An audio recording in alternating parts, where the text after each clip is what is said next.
கர்த்தரும் இரட்சகரும் மீட்பருமாயிருக்கிற ஆண்டவர் இயேசு கிறிஸ்துவின் நாமத்தில் இந்த 5வது மாதத்தின் முதல் நாளிலும் யாவருக்கும் அன்பின் வாழ்த்துதலை தெரிவித்துக் கொள்கிறோம். தேவன் தாமே ஆசீர்வதித்து இந்த மாதம் முழுவதும் அதிசயமாய் ஆச்சரியமாய் நடத்துவாராக. இந்த நாளுக்குரிய தியான வசனம் 2 நாளாகமும் 19வது அதிகாரம் 11வது வசனம். நீங்கள் திடமனதாயிருந்து காரியத்தை நடத்துங்கள், உத்தமனுக்கு கர்த்தர் துணை.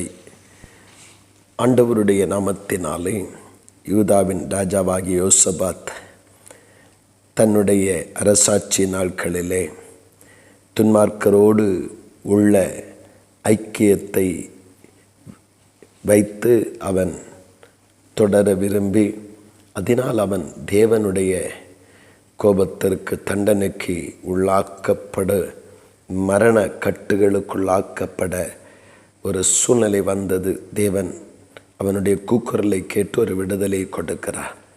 கொடுத்த அவன் அந்த இடத்துல கர்த்தர் தன்னுடைய பிராணனை காப்பாற்றினது நிமித்தம் அவன் எருசலேமுக்கு திரும்பி வந்து ஆண்டவருடைய நாமத்தினாலே ஜனங்களை, அந்த தேவன் தன்னை காப்பாற்றினது நன்றி கடனாக எருசலேமின் ஜனங்களை தேவனிடமாய் திரும்ப பண்ணுகிற ஒரு நிலையை நாம் காண்கிறோம். அது மட்டுமல்ல, அங்கே இருக்கிற லேபியர்கள், ஆசாரியர்கள், இவர்கள் எல்லாரையும் தேவனாகிய கர்த்தருடைய நாமத்தினாலே ஜனங்களை நியாயம் விசாரிக்கிறதில் பாகுபாடோ முகதாட்சணியமோ காட்டக்கூடாது, தேவன் நீதியுள்ளவராய் இருக்கிறார் என்று சொல்லி அவர்கள் அந்தந்த நாட்களில் இருந்த பிரதானிகளுக்கு பொறுப்புகளை பகிர்ந்து கொடுத்து சொல்லுகிற ஒரு வார்த்தையை தான் நாம் இந்த காலை நேரத்திலே கேட்கிறோம். நீங்கள் திடமனதாயிருந்து காரியத்தை நடத்துங்கள், உத்தமனுக்கு கர்த்தர் துணை. ஆம் பிரியமானவர்களே, தேவன் தம்முடைய கரத்திலே கொடுத்த பொறுப்புகள், தேவன் தம்முடைய கரத்திலே கொடுத்த அந்த கடமைகளை தைரியமாய், திடமனதாய், நேர்மையாய் இருந்து அதை செய்து தேவனுக்கு பயப்படுகிற பயத்தோடு நடந்து கொள்ளுங்கள். அது மட்டுமல்ல, உத்தமனுக்கு கர்த்தர் துணை.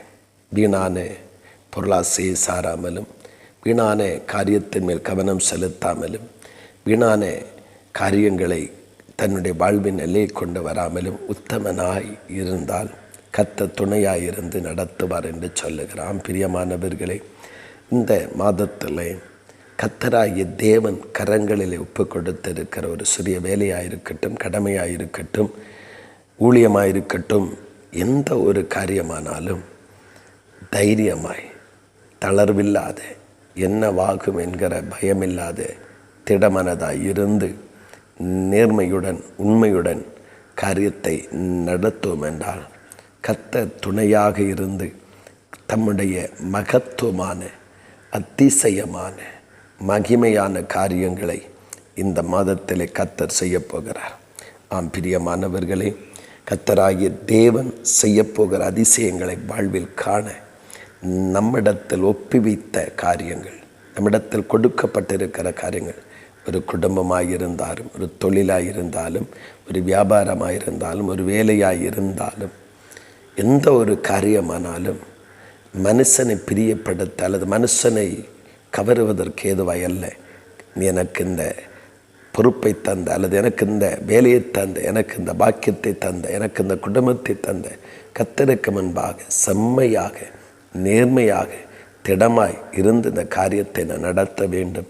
கர்த்தர் எனக்கு துணை நின்று எனக்காக மகத்துவமான காரியங்களை செய்வார் என்கிற நம்பிக்கையோடு கூட இந்த மாதத்தில் நாம் அடியெடுத்து வைப்போம். நம்மிடத்தில் கொடுக்கப்பட்டிருக்கிறவைகள் உண்மையாயிருப்போம். கர்த்தர் துணையாயிருந்து மகிமையானவைகளை செய்வார். ஆமேன், ஆமேன். ஜெபிப்போமா. அன்பின் ஆண்டவரே, நல்ல இந்த காலை நேரத்திற்காக ஸ்தோத்திரப்பா. இந்த 5வது மாதத்தின் முதல் நாளிலும் தேவனுடைய நாமத்தை நாங்கள் உயர்த்துகிறோம். தகப்பனே, நாங்கள் எங்களிடத்தில் ஒப்புவித்த குடும்பம், வேலை, கடமைகள், தொழில்கள், வியாபாரங்கள் எத்துவாயினும் அதில் தளர்வில்லாதபடி, சந்தேகமில்லாதபடி, தடமாற்றமில்லாதபடி இருதயத்தை திடமாக்கி கொண்டு காரியத்தை நடப்பிக்க கிருபை தாரும். நாங்கள் மனிதனுக்கு பயப்படுகிற பயம் இல்லாமலும் நேர்மையான இருதயத்துடன் எங்களுக்கு ஒப்புவிக்கப்பட்டவைகளை நாங்கள் சரியாய் செய்யும் பொழுது கர்த்தர் எங்களுக்கு துணையாக இருந்து இந்த மாதத்தில் அதிசயமானவைகளை வாழ்வில் செய்ய போகிறீங்க. அதற்காக ஸ்தோத்திரம்.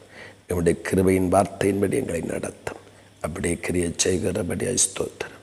இயேசு கிறிஸ்துவின் மூலம் ஜெபிக்கிறோம் நல்ல பிதாவே. ஆமேன், ஆமேன்.